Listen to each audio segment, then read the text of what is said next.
Chapter 31. Jack sat at the end of the bar, staring down at his Jack Daniels on the rocks. Jack drank Jack when Jack drank. It was an old joke. The look in his eye made Melissa Couture stick to the opposite end of the room. She tried to look busy polishing the brass work. She didn't go near him for any reason other than to refill his glass when it was empty. She owned Misty's Cafe. Jack had been a regular since his tours in Afghanistan ended. She saw him upset many times over the years. She even called the state police on him when he got out of control.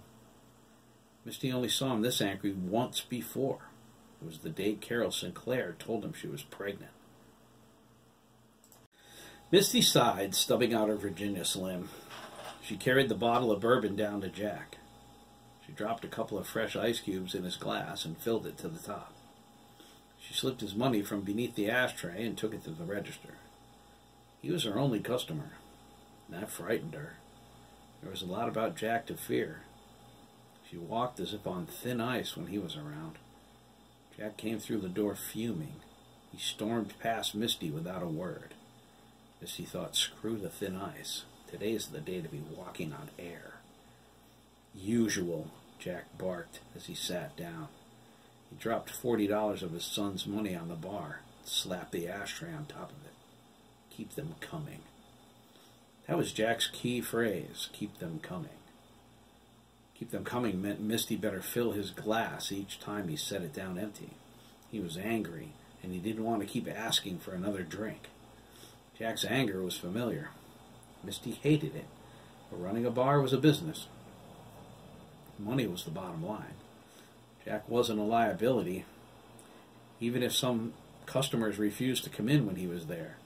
The money he spent more than made up for them. Misty knew Jack by the look in his eyes. Today she saw a look she hadn't seen in 16 years. It frightened her. She slipped the bottle back into a slot on the shelf and returned to her stool. The day shift mill workers would be out soon. The bar would fill. Copeland Industries was right across the street. Misty thanked God. She said a quick prayer they would stay out of Jack's way. At 56, she had no desire to dodge chairs and beer mugs in a bar brawl. It was odd his look reminded her of Carol. Misty knew her for almost 2 years before she disappeared. They became friends. The way she left without saying goodbye bothered her. She could have called me, Misty thought. She cautiously observed Jack's glass. Whatever happened to make her leave without Craig must have been severe. She loved that kid. Carol Sinclair walked into Misty's Cafe the first time on a snowy November night. She was wrapped up like a Christmas package. She looked like a Playboy centerfold. Golden blonde hair flowed out of her knit cap and down the back of her suede coat. It perfectly highlighted her round face. Her cheekbones were high and perfect. Her eyes were a lovely hazel. They fairly burned in the bar's low light. Misty stared at her as she slipped off her coat and hung it on one of the hooks to the left of the door. She stuffed her cap and matching mittens into the pockets. Misty couldn't believe she intended to stay. Carol crossed the room, every eye except Jack's glued to her long legs, her perfect heart-shaped buttocks. Jack sat on his usual stool in the corner of the bar, his lunch pail deliberately placed on the seat next to him. It was a clue to the wary to leave him alone. Carol walked right up to him and poked him in the shoulder. The bar crowd held their breath. "Is that pail yours?" Carol asked, her voice like a choir of angels. Jack didn't look up from his newspaper. "Yes," he replied, sipping his drink. Carol put her hand on her hip. Her sweet mouth curved down in an elegant frown. "Then move it out of my way, Jack!" Jack turned to her, his eyes bulging. Misty grabbed the edge of the bar. Jack glared at Carol. She held her ground and glared right back. Jack snatched up his lunch pail and slammed it on the bar. Carol climbed onto the seat. A rush of air came from every pair of lungs in the bar. Donald Barry, the owner of the liquor store next to Mike's Market, downed his gin and tonic in one gulp. Misty walked over, holding her chest. Jack stared at Carol like he'd never seen a woman before. "Are you lost, honey?" Misty asked. She thought, nobody this good-looking comes in here on purpose. Not alone, anyway. "Nope," Carol replied, holding out her hand. "I'm not lost. I'm Carol." Misty shook it. "Misty, this is my place." Carol gazed around the cafe. The bar stretched toward the door she came through. There were 4 chaired tables spread throughout the room. Tired and overworked men filled the seats. Most were in dire need of a shave. All of them needed a drink. A few girls sat at the small tables along the wall to her left. They were beneath the tiny windows that made the cafe look like somebody's basement. They were overdressed and wore too much makeup. Carol thought the best of them looked like a whore.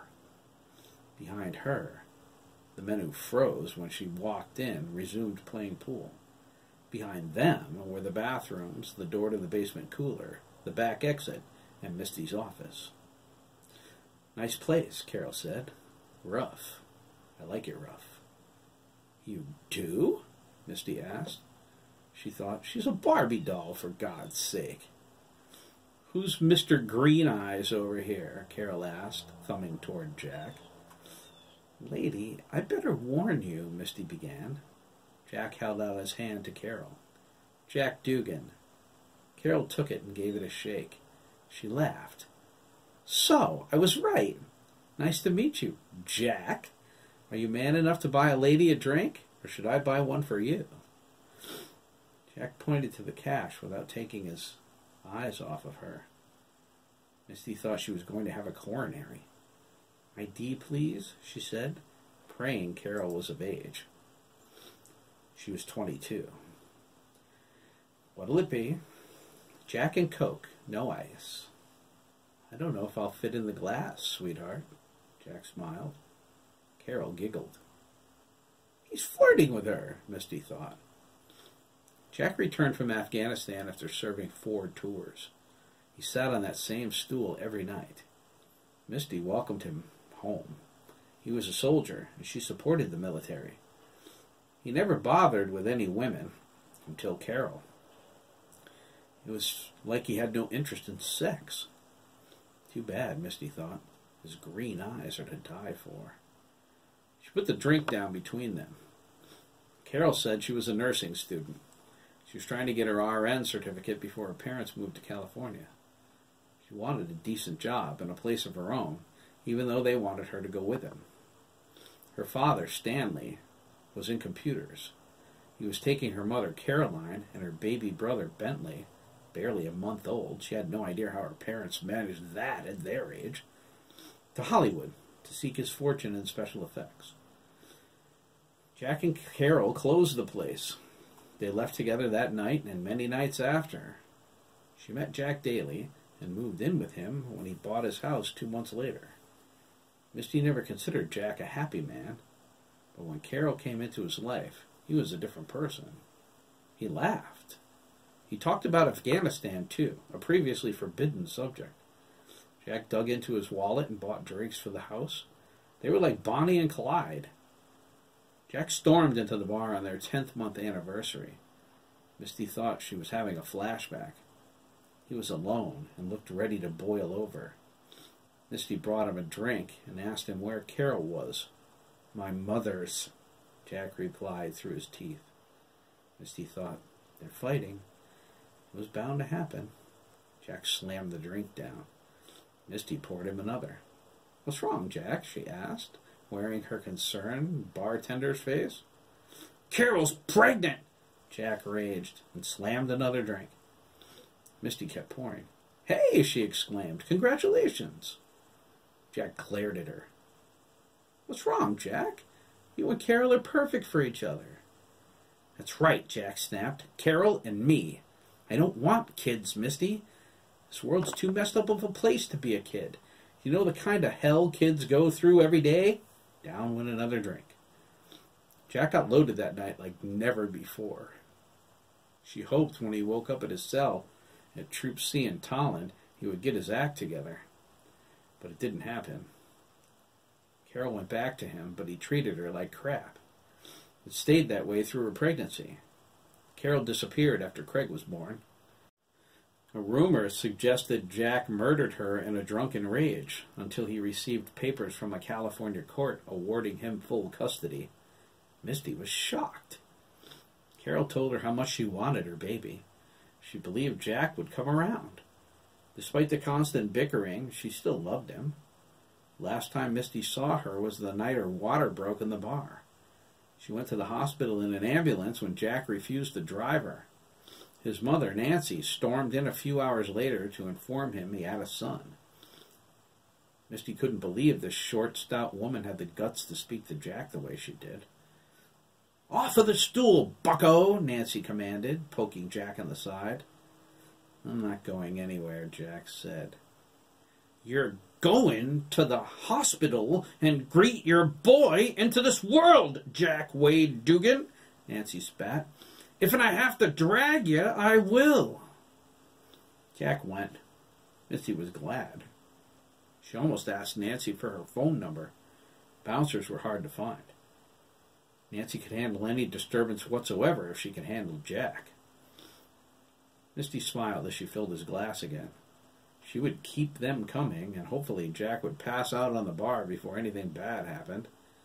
Misty shook her head. "Give me strength." Jack was oblivious to everything around him. All of the day's frustrations combined into a gargantuan rage that blinded him. He tried to think, but the bourbon fed the fire.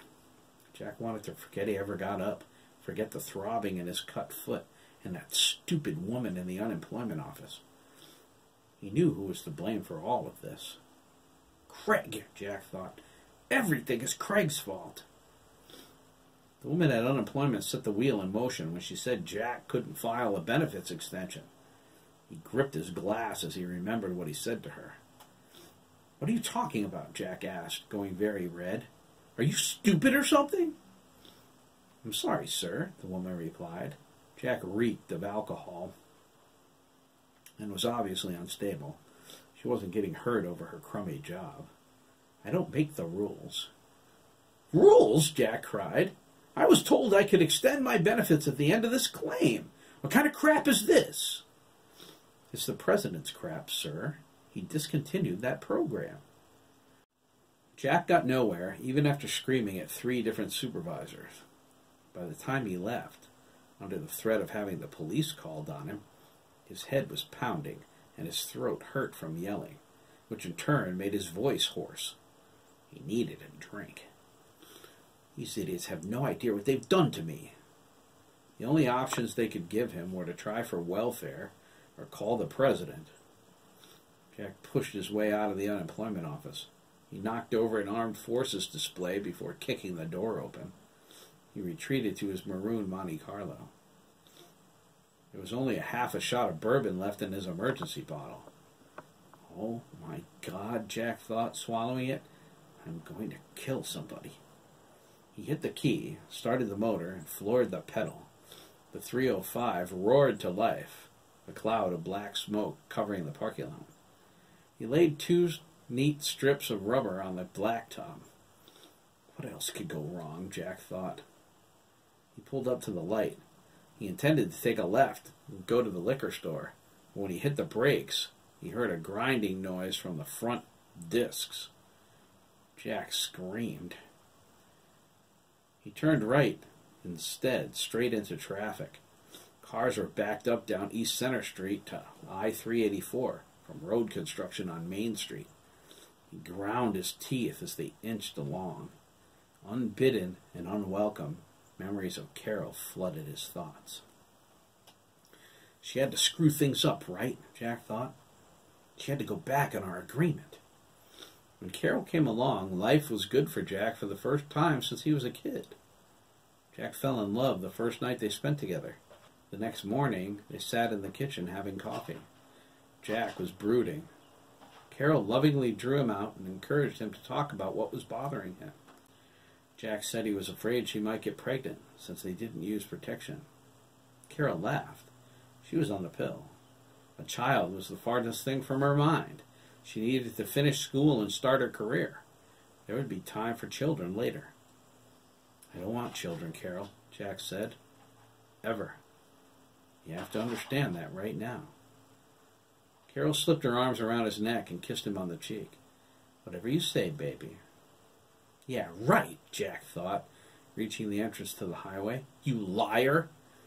He hit the accelerator and shot out across 3 lanes to the fast lane. The Monte Carlo's engine roared. Red lights flashed behind him on the highway. Jack forgot the Connecticut State Trooper's relentless pursuit of the criminal speeder. He checked the speedometer and groaned.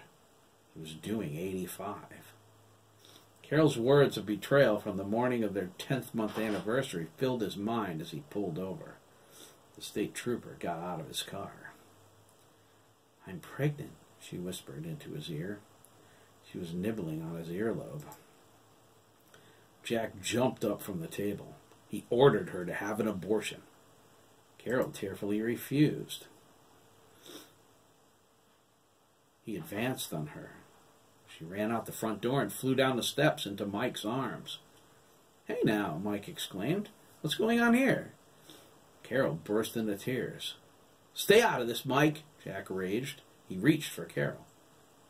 Mike was like a Mack truck by this time. He caught Jack's hand and twisted it back. Are you crazy? He asked. Jack glared at him. Let her go! Carol, Mike said, get in the car, honey. She moved. Jack lunged for her. Mike shoved him back. Jack's mind filled with memories of Hiram Milliken. No, his thoughts exploded. No more little Jack Dougans. No more babies to be used and thrown away, slaughtered like sheep in some foreign country. No more pain, damn it, no more pain! Jack fell to his knees, sobbing. Mike almost reached out to him, but steeled himself. He drove Carol to Nancy's house. They got the call from the police later that night asking if they would pick up Jack at the station. No, Mike said to the duty sergeant. Keep him there. Jack thought about that as he stared at the speeding ticket the state trooper gave him. His hands shook. It was a $350 fine and a notice to appear in court in Manchester. The trooper tore up the pay-by-mail ticket when Jack became obnoxious and replaced it with a summons. He threatened to take Jack in if he didn't shut his mouth. The cop finally pulled away. Jack pounded on the steering wheel until he heard a loud snap. The adjustable column broke loose and fell into his lap. Jack held the column up with his knees as he drove, lost in the caverns of his psychosis. 2 weeks after Mike took Carol to Nancy's, she came back. Jack refused to touch her. Their sex life was history. The baby was the last straw. He wasn't going to take any more. She got pregnant on purpose, Jack thought. She didn't hear a word I said. She got caught up in some stupid fantasy about raising a family with me and ignored what I told her. You want another, Jack? Misty asked, interrupting his train of thought. She pointed at the bar. The money's gone. Jack laid down another 20. No job, he thought. One last unemployment check. Screw it. Just screw it all. Craig would have to work more. Jack did when he was a boy. He sacrificed more than anyone could imagine for his family. Craig could do the same. Lazy little bastard. Jack wondered at his motivations the night Carol tried to leave with Craig. Why didn't I just let her take the kid and be gone? He swallowed the whiskey. It burned a path of fire straight to his gut. He knew exactly why he stopped her from taking Craig. It was the only way left to hurt her, the way she hurt him. Jack swaggered home from the bar that night on foot. Carol took the Monte Carlo earlier to run some errands, since her car was in the shop. As he approached the house, he saw Carol through the front window, dressing the baby. It only took a moment to figure out what she was doing. The suitcases on the porch confirmed his suspicions. Carol was leaving him. Jack opened the Monte Carlo, reached under the driver's seat, and grabbed his father's .45 caliber Colt. It felt good in his hand. The weight drove the anger away and replaced it with the knowledge that he would win this time. There were 2 plane tickets to California on the dashboard. He took the one with Craig's name on it, tore it up, and made his way up to the porch. Jack knew how to move with stealth. The desert taught him that. Carol was in the kitchen. The baby was on a blanket by the door. Jack slipped silently in and lifted Craig. He sat on the couch with the baby in his lap, the gun resting across his tiny stomach. Carol turned around, gasped when she saw him, and dropped the bottles of formula she prepared onto the floor. "You know what, honey?" Jack asked, his smile wide, his eyes insane. "I've been thinking." "Oh, God," Carol whispered, sinking to her knees. Jack pointed the gun at her. He pulled the hammer slowly back until it clicked. "Do you know how many people I've killed?" he asked, rising to his feet. Craig dangled under his arm, cooing in blissful ignorance. Carol's tears fell, digging valleys through her makeup. Jack leaned forward and pressed the barrel to her forehead. "Dozens, Carol. Up close. Like this." Carol's bladder let go. The front of her jeans turned dark with urine. "Please, Jack, please." "No, babe," Jack replied. "Not this time." Carol closed her eyes and sobbed, waiting for the bang. "Listen carefully," Jack said. He backed up and sat down on the couch. Carol opened her stunned eyes. "I'm only going to tell you this once. I should kill you now, but I won't. Not yet." "Jack, let us go," Carol pleaded. "Please." "No," Jack replied. "You go. Craig's staying right here." "No!" Carol screamed, lunging for the baby. The .45 went off like a cannon. It split the floor beneath her, ripping a hole through the carpet. Carol fell into a fetal position, screaming and sobbing. The baby, startled by the loud noise, screamed with her. Jack leaned back and said, "Look at me, Carol." She shook her head. "Look at me, you stupid bitch!" Carol looked up, her vision blurred with tears.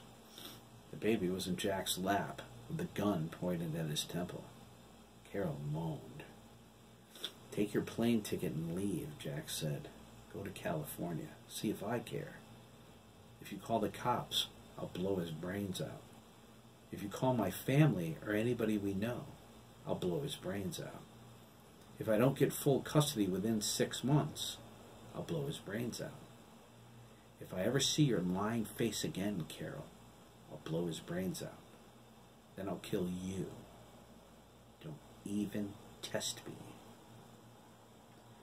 Carol ran out the door, convulsing and scared out of her mind. She took her bags off the porch, her plane ticket from the car, and disappeared into the darkness. It was the last time anyone in Lancaster saw her. It was a good thing, too. Jack guessed she saw it in his eyes. He would have killed her if she didn't leave. Then he would have shot the baby, and then himself. 1 bullet in the head for each. Jack sat up all night with Craig in his lap, waiting for the cops to come. If they did, it was going to be bloody. He called the airport in the morning. Carol boarded her plane and was gone. Jack called Nancy next and asked her to help him with the screaming brat. He told her Carol left him. That was all Nancy ever learned. She thought Jack might have killed her like a lot of people did. When the papers came from California, Jack made a point of reading them in public. At every opportunity, their rumbling ended. Their hatred shifted from him to her. How could a mother abandon her child to the likes of Jack? Jack thought they were ignorant. The mill workers filed into Missy's Cafe through the front door. Jack felt a blackout on the horizon. He accepted it. He had one desire left. It ate him like cancer. He would finish his drinks, get in the car, and drive home. He would wait for his son to return from work. When I get my hands on Craig, I'm going to... A loud voice interrupted Jack's thoughts. Well, Jerry Copeland sneered. He nodded at Jack. If it isn't the town lush. Tell me, Dougan, have you beaten your kid lately?